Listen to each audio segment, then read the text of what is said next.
Coming up, we'll have our last panel discussion of the day to explore a new trend on digital assets. This area is becoming very hot these days with the vibrant industry development in the region, including Hong Kong. Cyberport's blockchain and Regtech lead, Fintech cluster, Mr. Rico Tang, will invite global experts and innovative startups to exchange in his session. Speakers are Mr. Alistair Duff, head of APAC 6 Digital Exchange, Mr. Ken Lo, co-founder and chief strategy officer, HKbitEx, and Mr. Simon Auyeung, vice president, Hashkey Digital Asset Group. There will be a live poll session for this session. You can scan the QR code shown later on the screen to make your vote for the live poll. I will now pass the floor to Rico. Rico, please. Thank you. As the market for digital assets is maturing, and raising capital and investing in financial securities is being transformed by the tokenization of assets. Assets are becoming more easily accessible, affordable to a wider set of investors. In these sessions, experts will gather and exchange insights in the growth and potential of digital asset trading and how it will disrupt the traditional capital markets. I'm so happy to have the guest from my left, Ken Lo, joining us from Hong Kong BitEx, and also Simon Auyeung from Hashkey. And in Singapore, we have Alistair Duff joining us from 6 Digital Exchange. So let's kickstart with new questions. And before we start, I would like to encourage you to participate in our live polls. And the first question is, I think that we are all very interested to know how many approved digital asset trading licenses in Hong Kong will be granted by next year at the same time, November 2021. So the first answer will be 1. If you are more, I would say, optimistic, then you should take your choice B, 3 to 5. If you are very, very optimistic, you can pick choice C, more than 5. Okay. And this year is a very exciting year for us. And in Hong Kong, SFC has granted approval in principle to a Hong Kong-based digital asset trading platform. In Southeast Asia, DBS just announced their plan to launch digital asset exchange. And we have also seen the Stock Exchange of Thailand is also planning to launch an end-to-end digital trading service in 2021. So let's pose the first question to Kent. We are very interested in the futures of the digital asset class, which includes but not exclusive to the cryptocurrencies. How do we define digital asset? Ken? Thank you very much. Thanks again for Cyberport and also Rico for having me here in the panel to share our observation from Hong Kong BX perspective. So I think from digital assets or interchangeably in some jurisdiction like in Hong Kong, we are using virtual assets, as this frame. So virtual assets or digital assets, broadly speaking, it includes 2 asset classes. One is called cryptocurrency, another is called security token offering. So for cryptocurrencies, I think most people will be more familiar with this asset class, which includes Bitcoin or Ethereum as one of the most prominent tokens, or coins, that are being traded globally. Having said that, this asset class cryptocurrency right now for the market cap is around $400 billion, so which accounts for 0.03% of global AUM. So it's a very, very hot topic globally that we are talking about, and we see a lot of progressive and positive regulations around cryptocurrency.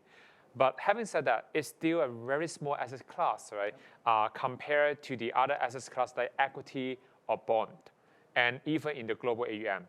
But what very interestingly we see, especially for virtual assets, and this is going to be governed by Hong Kong Securities Futures Commission, is the virtual assets, which not only include cryptocurrency, but also includes security token offering.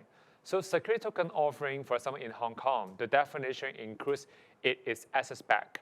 So it's very, very different to Bitcoin or Ethereum, where there's no underlying assets, but purely generated from the blockchain technology. So security token offering is a new type of assets class that could transform some of the illiquid assets that you could not trade or having the fundraising channel in the past. But now you have a new avenue, that could be tradable. Or it's also representing a new type of digitalization of a lot of traditional securities like bonds or equities. So by all means, it's a digitalization of all the traditional securities that can be transformed by blockchain technologies, or it also extends to new forms of assets, such as real estate or a different type of assets that is digital native that can be tradable in the future. So I think, for example, in Hong Kong, we also see there are very encouraging guidelines announced by these 2 days that governs virtual assets, which is equivalent to digital assets. So it would be great to, having this platform as well to share with all the audience around. That is exactly a great, exciting moment for Hong Kong, and especially it's a fintech innovation in where we are good at. That is the capital market. Yep, thank you, Kent. Let's go to Simon. And what kind of virtual asset writer will get more traction in Hong Kong? And what are the unique values of those virtual asset writers to individuals and also institutions? What's your view? Yeah. Thank you, Rico. For more traction in Hong Kong, I think if you're talking about the current market, definitely people will try the traditional ones, the BTC and also the Ethereum, and also maybe the digital asset derivatives, maybe the perpetual bonds, perpetual futures, covered call, those kind of things. But if we looking things forward, and then probably you see recently we have the FTX, and then they just announced that they have the tokenization of Tesla, Facebook, Google's, and then all different kind of stocks. Imagine and then say we can tokenize the stock that we are normally trading in the stock exchange. That will be very interesting. And then especially when we talk about the Ant Financial, they're going to have the IPO, and then you probably imagine, oh, say one day we have the tokens for the Ant Financial stocks, and then it's also very interesting too. Some things like maybe the overseas real estate market, and also even tokenize the VC or even the PE funds, and then we would love to see about that. For your second question, I think, maybe the STO thing, I think Ken can elaborate much more later if we have time. Sure, definitely. Yeah. And we're lucky to have Alistair from Singapore. And SIX Digital Exchange, the world's first end-to-end platform for digital assets based in Europe. Where do you see the industry going in the next few years' time? And what's your plan in Asia, Alistair? Hi, thank you. And thanks for the invite to this event. I was actually born in Hong Kong, so it feels quite personal. Quite happy to be a part of this. Just before I go on to the question around SIX and SDX and what we're doing, just to add on to that last question around digital assets, something that hasn't been highlighted, I think is pretty pretty key, is around private markets, which generally is much bigger than the existing public markets, but really suffers from information asymmetry and lack of transparency. And generally, these markets are really liquid. So we see tremendous opportunities here for unlocking previously stagnant assets and the opportunity to build new business models. As a backdrop as well, particularly this is a European perspective. I know the question was focused on Hong Kong, but it's worth noting that the Basel IV pressures are significant for the European banks, and they need to reduce their RWAs by about 800 billion euros in the next few years. So this is really, I think, a really interesting macro backdrop that's going to drive the adoption of tokenization of these assets to facilitate the movement off balance sheet. But that was just a different perspective there. So yes, I look after SDX, the SIX Digital Exchange in Asia. We are fully owned by SIX. It's worth spending a little bit of background to put some context into SIX before I talk about where the industry is going. SIX is now the second largest exchange in Europe following our acquisition of the BME. And we're in a kind of unique situation. We're owned by over 120 member banks, and we're responsible for running the exchange infrastructure for Switzerland, and we also run the payment rails for the Swiss National Bank. And SIX has had a history of innovation. I don't think people realize, but it's the first exchange to go fully automated clearing and settlement. That was back in 1995, and that was quite a big bet at the time. SIX has also made another big bet. 2 years ago, they decided to build a fully integrated digital asset trading, settlement, and custody service for digital assets. So the idea is to build the intent 2 years ago was to set out to build an industrial strength institutional digital exchange and CSD to the same standards that our clients are used to with what you see in the traditional national stock exchanges of today. Given our structure being owned by the banks, we can take a longer term view. So it really is a 10 to 15 year view.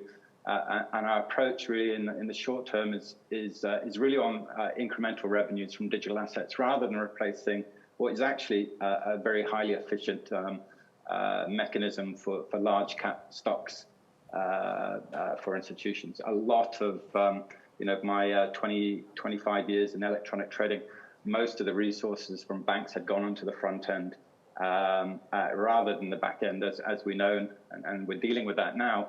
But with all that investment, the actual trading component for equities was actually very efficient. And we also do, as part of what we're doing, is working with the SMB on central bank digital currencies, which we can touch on later. Sure. Thanks. So I think, sorry. Yep. Thanks, Alistair.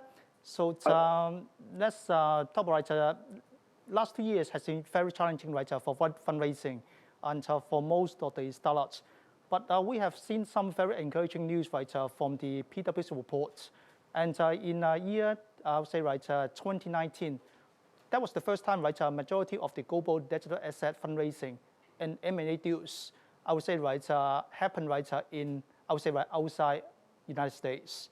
And you will be surprised to know that, right, the ratio is 51 versus 49. So now the question to Kent, we'd like to know about, based on what you have seen, right, in the last 6 months' time, are we seeing more and more family office, right, coming from APAC and also EMEA, and they would like to take this time to invest into very promising, right, digital asset projects like the virtual asset trading platforms? Yeah, thanks, Rico, for that. I think if echo to the PwC report around exactly focusing on the digital assets company fundraising, I think broadly speaking, we can look into different angles, right? I think number one is it could be referring into the companies that investing in cryptocurrency, right? Or it could refer to digital assets companies that focusing a lot on the infrastructure, on different R&D development, right? So I think because the ratio right now is we're seeing that non-US deal is more than US deal. So I think it's very encouraging signals that a lot of the investors, which presumably those would be the institutional investors, high net worth individuals or family office, that they show interest in this market, right? Irrespective whether they are investing in cryptocurrencies directly or indirectly, or related to digital assets build up. So I think that's a very encouraging message, right? But having said that, I think due to COVID, and if you look in the broader landscape, right, it's pretty challenging for a lot of the early stage startup to raise the money they decide to build up their growth story, and a lot more money are flowing into the late stage, right? So if you are more recognized startup, right, you could amass or having the traction to invest more, to have more investors into you. But if you look at the global blockchain trends, especially from an investor perspective, right, blockchain is still quite at an early stage. So a lot of the startups are still in the Series A or B rounds, right? Very, very few are already in the late stage. So I think naturally, if investors investing into a lot of fintech projects, right, blockchain companies will still remain at very early stage company, and it would be naturally still a very challenging time, right, during the COVID period to really reach out to investors without physical travel to do the appropriate due diligence required. For example, for our firm, so we are a Series A company, and we are very fortunate, I think, we are aiming to close our current round for around 12 million US dollar as of Series A.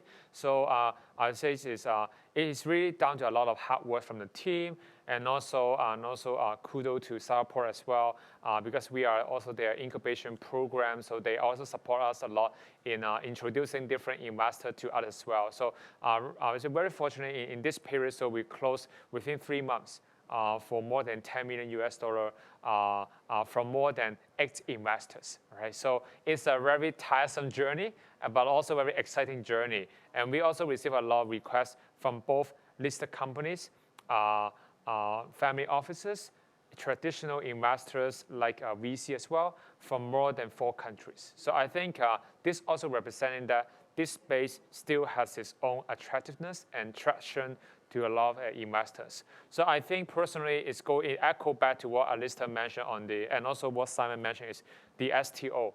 So even you are a project, right, like a startup, if you want to do fundraising, the challenge will be how you can reach out to investors that you do not know.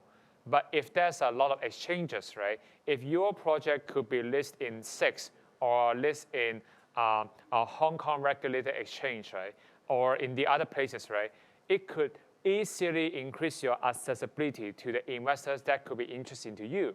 So it does not have any physical boundary, right? You can expose to more investors to do fundraising. After all, I think security token offering to me is an alternative fundraising channel which complementary to traditional ways. Whether you lend the money from banks, you do the loans, you do the bonds, or you do IPO. It's a matter of different company size and demand. So we believe that this kind of channel could really prompt and propel a lot of the startup or different stage of company to do fundraising in a more efficient but streamlined manner. Simon, Hashkey also is an investor in the blockchain projects. And in the last couple of years, right, we have seen VC and also institutions making big investments in blockchain. But is there a change in the risk appetite under the COVID-19? The quick and short answer is yes. And then because you're asking me in the past few years, we talk about the numbers, and then if we think starting from the 2015 and then even up to 2017, and then annually the investment deal in the blockchain projects is roughly 200, annually. And then, but starting from 2018, it jumped up like over 500. And then, but dropped down a bit and then to 450 something, I think in 2019. And then in the past quarters in this year, and then it's getting less, and then definitely because of the COVID. And then, but we can see the usual suspect of the VC funds and then invest in those kind of projects. They are the Patera Capital, Winklevoss Capital, and also the Coinbase Venture, and even our related company, Fembushi Capital, and then they are very active in this area too. For the institutions, and then we can also always see the JP Morgan, Mitsubishi UFJ, and even the London Stock Exchange. They all invest in the different types of blockchain projects. One interesting that I noticed is in August this year, and Consensus has acquired a blockchain platform from JP Morgan called the Quorum. And then, but at the same time, and then JP Morgan has a strategic investment back to the Consensus. And then therefore people are arguing and saying that, okay, which one is investing into whom? And then which one is the investor or investee? And then it's kind of like a blur. Back to your question, and then I would say change is constant, and then the VC fund and the institutions, they always adjust their risk appetite during the market cycle. But in long term, their investment appetite is relatively stable. I would say they always look for quality projects. Okay, so before we move on to your second part, and please join us in the live poll. The second question is, how many STO will be listed on the Hong Kong digital asset trading platform by 2021, in November? So you can pick the 3 options. A is less than 5, B is 6 to 10, and C with more than 10. Okay, so let's go to Alistair. It is very interesting, to see SIX also invested into the institutional trading platform for digital asset, which provide very impressive global connectivity to exchanges and also to OTC provider with very sophisticated algo solutions and also to cover the cryptocurrencies. What's the thinking behind it? And what will you do for the markets in Asia, Alistair? All right, thank you. Yeah, so we're definitely seeing increasing interest from large institutions to access the crypto market. We've been out, visiting, albeit virtually, all the major players, both buy side and sell side, of large global institutions over the past few months. I think categorically across the board in terms of security tokens, there's capital put aside. There's technology waiting to be deployed, and fairly unanimous on the security tokens. On the crypto side, it tends to be, I wouldn't say it's unanimous, but there is, a few large institutions ready to move in on the right environment. But as highlighted before, the crypto market is actually very small at this stage relative to the size of capital markets as a whole. And a lot of the numbers you see published on various publications are inflated. So the liquidity is thin, it's fragmented from an institutional perspective. And the additional challenge is actually some of the integrity of some of the exchanges where these assets are traded. And they're not quite at the institutional grade in terms of security and performance and more geared towards retail. So we are making investments across the ecosystem to address the issues that our clients face, and have made a couple of investments into liquidity aggregators, which we're referring to, which include OmniX.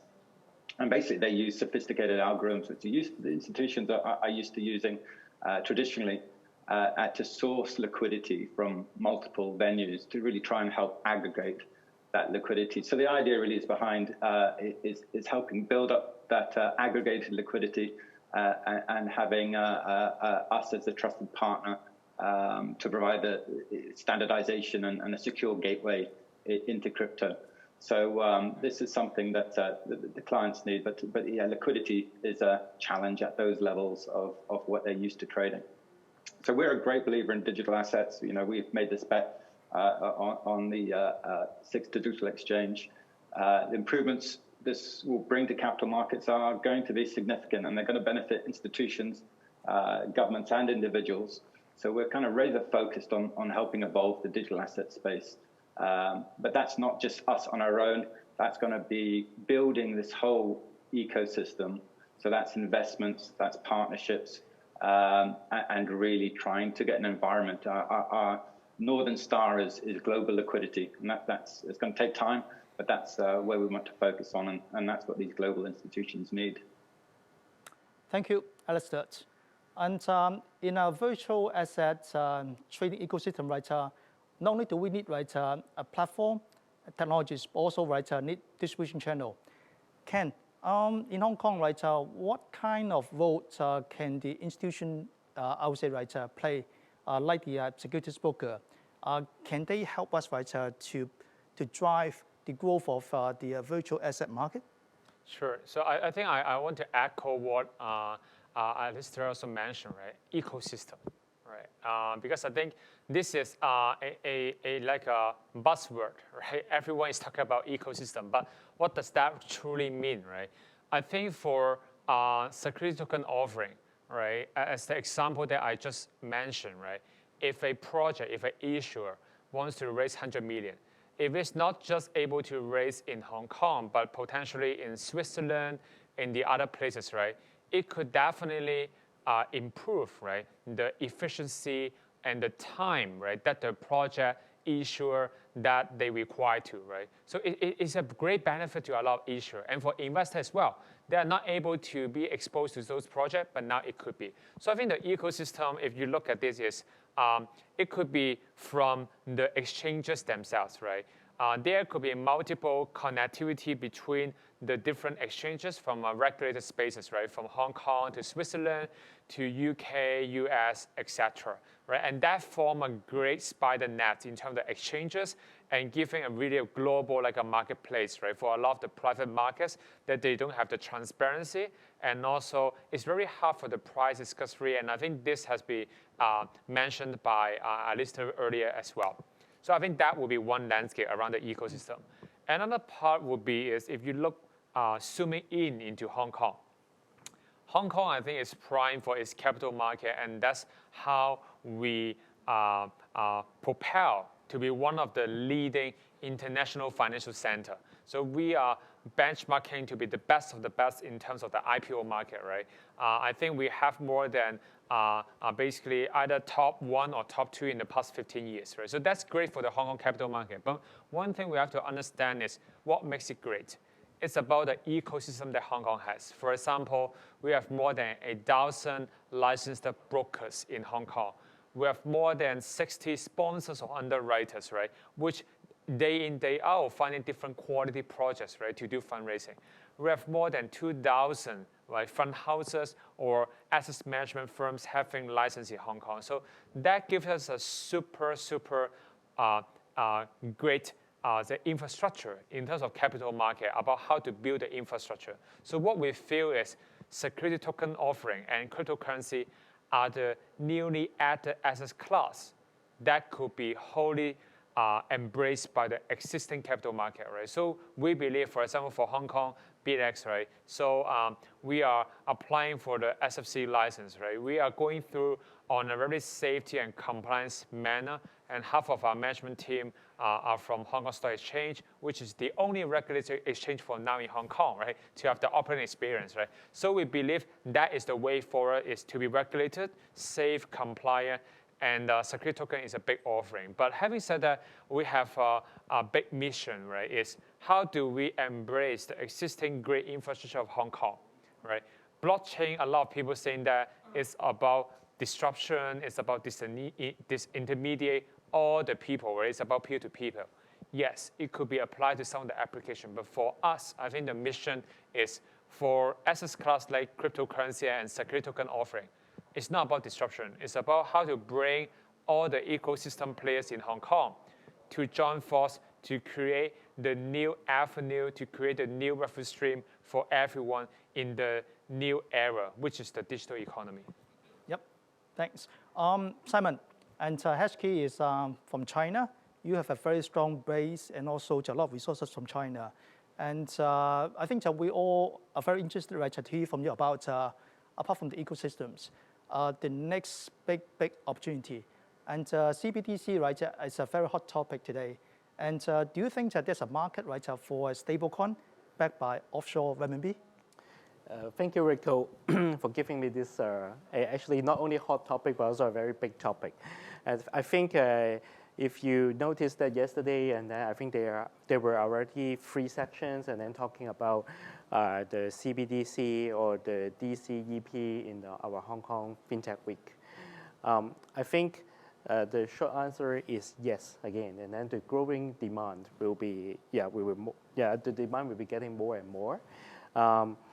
If you look into the private markets the last year, and I think TIFR has announced that they have pacted with the CNY, and then they also call it the yuan, and also together with the whole list of existing stable coins, together with the USD and also the euro and also the Japanese yen.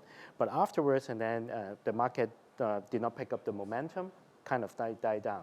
But we know that, and then this year is a bit different, and as we see that, and then like IMF and different central banks, they also already ramping up and then to do their research and development into the digital currency. Even the US said that, okay, we have to do the things right, therefore we're not doing the first. To me, the feeling is a bit sour, and then because they know that they are not the leading player in this area, and then because as we know, China has been doing many pilot testing in Shenzhen and different areas in Hong Kong. But one point to note is about the, as we know, the CNH is the offshore one. And then the exchange rate and also the supply demand is not really being interfered by the Chinese government, or not up to the capital control. theoretically there will be the arbitrage opportunities over there, and then the pressure may have to be built up. And then if the Chinese government or even the market or then the whole thing and then cannot really handle them carefully. But the bright side would be it will help out the renminbi internationalization, I think. Yep. Alistair, I know that your exchange are also engaging with central banks in Europe. Can you share with us your view about the market for the CBDC?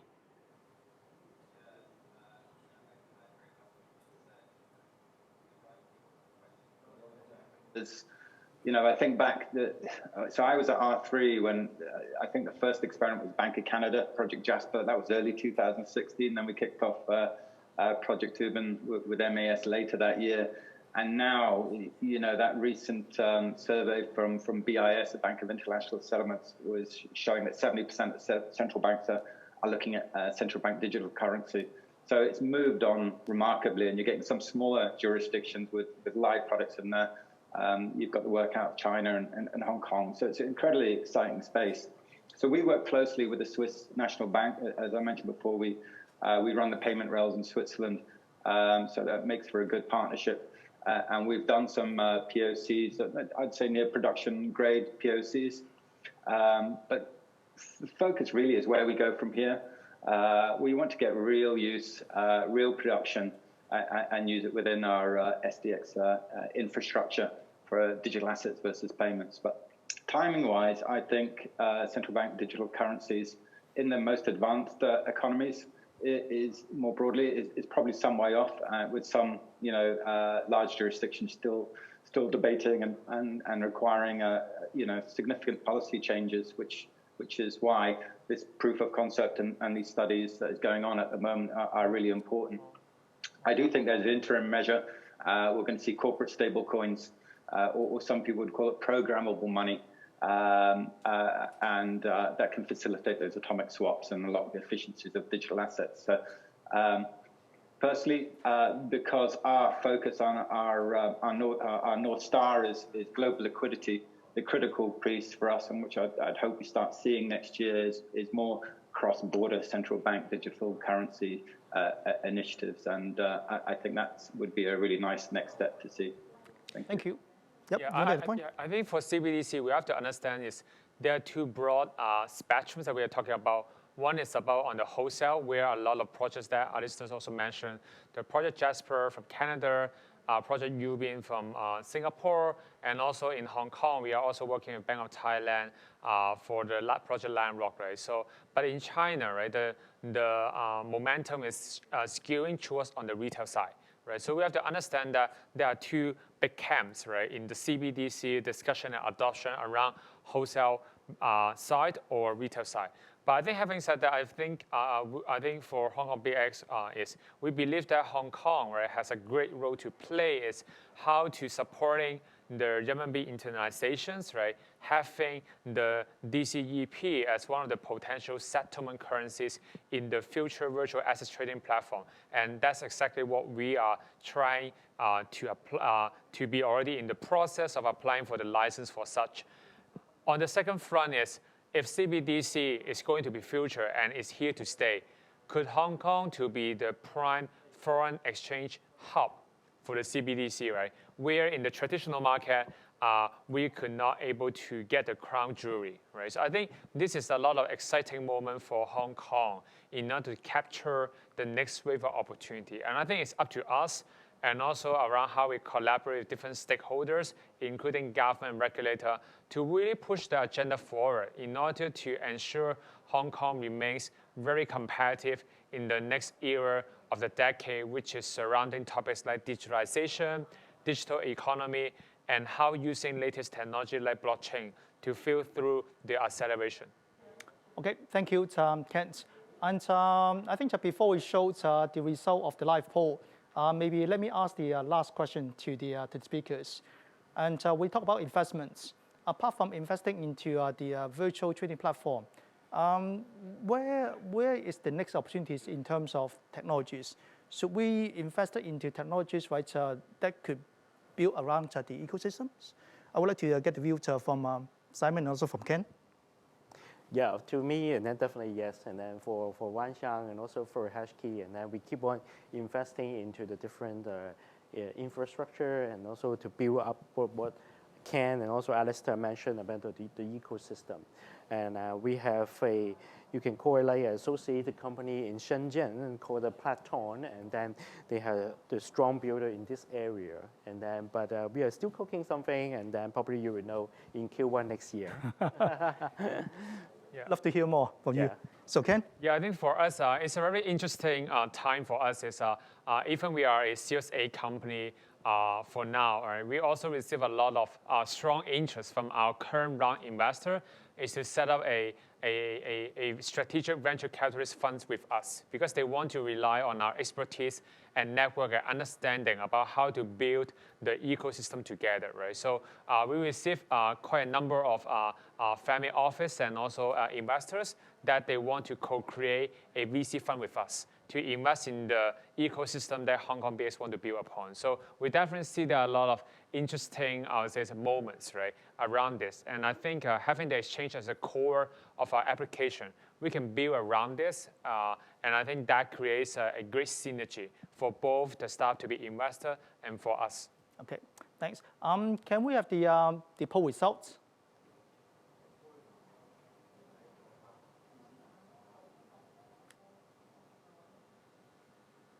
So it seems that right, our team is still working on the result of the polls.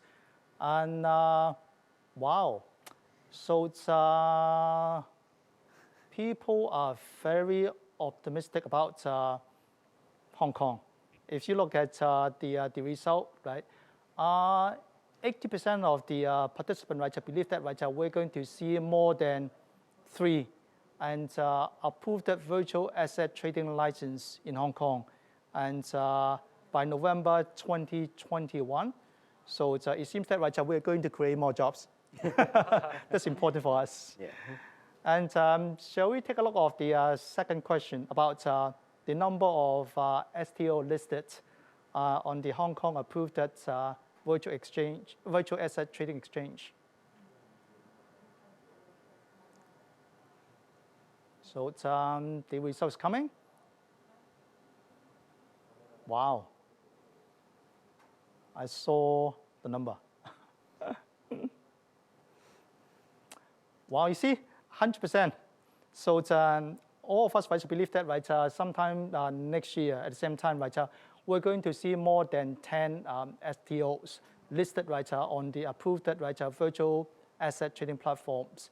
So it shows that right, we're all very confident that right, with the latest, I would say, right, support by the Hong Kong government, and the digital asset market right, will be a new bright spot for the Hong Kong financial market. So thank you for Alistair right, joining us from Singapore. So we hope to see you soon in Hong Kong. And at the same time, right, once again, right, thank you, Ken, and also Simon, for taking part right, in our CVCF forum. Thank you. Thank you very much. Thank you, Rico. Thank you, Cyberport. Thank you. Thank you. Cheers.